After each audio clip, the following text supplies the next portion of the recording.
ప్రగతి channel ప్రేక్షకులకు స్వాగతం. మనం మహాత్మా జ్యోతిబా పూలేకు సంబంధించిన విషయాలను గురించి తెలుసుకుంటున్నాం కదా. ఈరోజు ఎపిసోడ్లో మరికొన్ని విషయాలను తెలుసుకుందాం. సార్వజనిక సత్యధర్మ పుస్తక్. ఇందులోని విషయాలు ప్రశ్నోత్తర రూపంలో యశ్వంత్, గోవిందరావు గణపతిరావు కాలే, బల్వంతరావు హరిశాఖ వలంకర్ ప్రభృతుల ప్రశ్నలకు జ్యోతిబా సమాధానాలు చెప్తున్నట్లుగా ఉన్నాయి.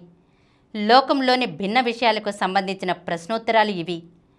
సుఖం, ధర్మగ్రంథం, సృష్టికర్త, పూజ, నామస్మరణ, నైవేద్యం, అన్నదానం, అనుష్ఠానం, స్వర్గలోకం, స్త్రీ పురుషులు, పాపం, పుణ్యం, జాతి భేదం, పశుపక్షాది భేదం, ధర్మం, నీతి, తర్కం, దైవం, భిన్న సార్వజనిక సత్యాల తులనం, సత్యం, ఆకాశంలోని సూర్యచంద్రాది గ్రహాలు, జన్మ, జనన సంస్కారాలు, అన్నప్రాసనాది కర్మలు, లగ్నక్రియలు, శ్రాద్ధకర్మలు, దుష్టాచరణ, మృత్యువు, ప్రేతాది గతులు, ప్రార్థనాదులు దీనిలో వివరించారు.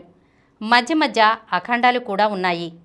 తర్కం గురించిన చర్చ గుండీరాం ప్రవేశితో జరిగినట్లు ఉంది. ఇందులోని జ్ఞానేశ్వరి 12, 13 అధ్యాయాలలోని విషయాలు విమర్శించారు.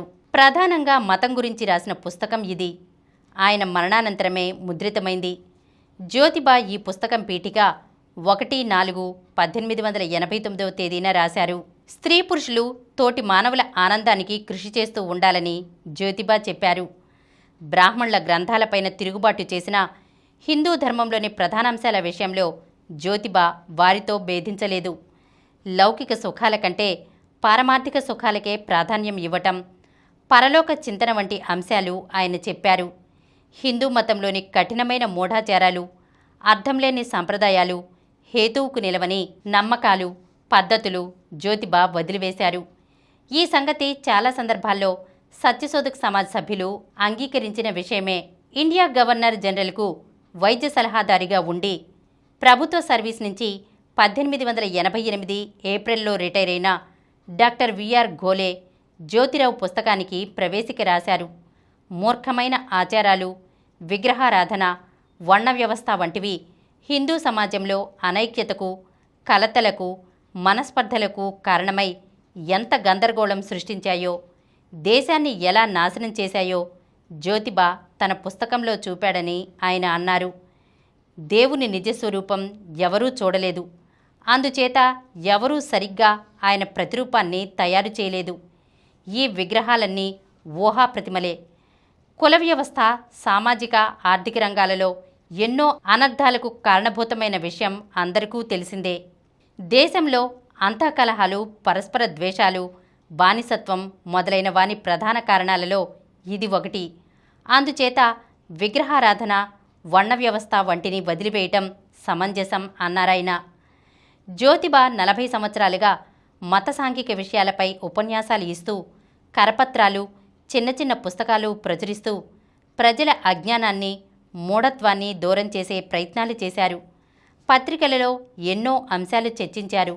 నిత్య జీవితంలోని ప్రతి అంశాన్ని పరిశీలించి సత్ప్రవర్తన ఎలా ఉండాలో చెప్పారు. ఆయన ప్రజల మనిషి. ప్రజల మధ్య ప్రజల కోసం బ్రతికారు. మత సంప్రదాయాల గురించి ఆలోచించటం నేర్పారు. వాటి పుట్టుపూర్వోత్తరాలు పరిశీలించారు. వాటిలోని తప్పొప్పులు విడమరిచి చెప్పారు. విగ్రహారాధనను నిరసించి ఏకేశ్వరోపాసనను ప్రచారం చేశారు. మత విషయాలలోనూ నిజ జీవితంలోనూ కూడా జనులు మోసపోవటాన్ని ఆయన సహించలేదు. వారు దోచుకోబడటం ఆయనకు ఇష్టం లేదు. మత సాంఘికపరమైన అన్ని విషయాలు ఆయన ప్రజలకు విశదం చేశారు. ఆయన వారికి చేసిన మేలు తులలేనిది. సంవత్సరాల తరబడి ఆయన పడిన కష్టం వృధా కాలేదు. ఈనాడు ప్రజలలో చైతన్యం వచ్చింది. పురాణాలలోని కట్టుకథలను వారు గుర్తించగలుగుతున్నారు.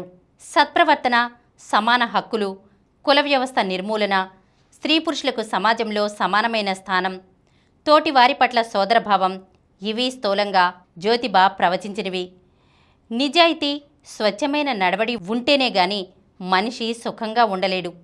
సత్యమే అన్నింటికీ మూలం. అన్ని రకాల ఆనందాలకు నిలయం అదే.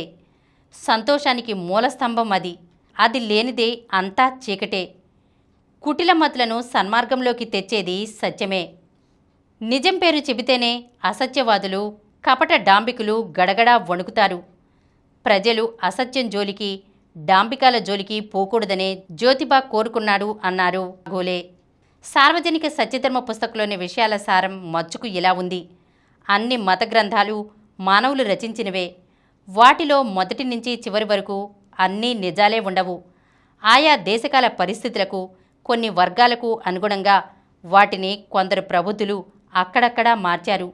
అందుచేత మతం అన్ని వర్గాల వారికి సమానంగా సహాయకారి కాలేకపోవడమే కాకుండా సమాజంలో చీలికలకు, అసూయ ద్వేషాలకు, భిన్నత్వానికి కారణమవుతున్నది. ఈరోజు మనం మహాత్మా జ్యోతిబా పూలేకు సంబంధించిన కొన్ని విషయాలను గురించి తెలుసుకున్నాం కదా. వచ్చే ఎపిసోడ్లో మరికొన్ని విషయాలతో కలుద్దాం. ఈ కార్యక్రమం మీకు ఎంతో నచ్చింది కదా.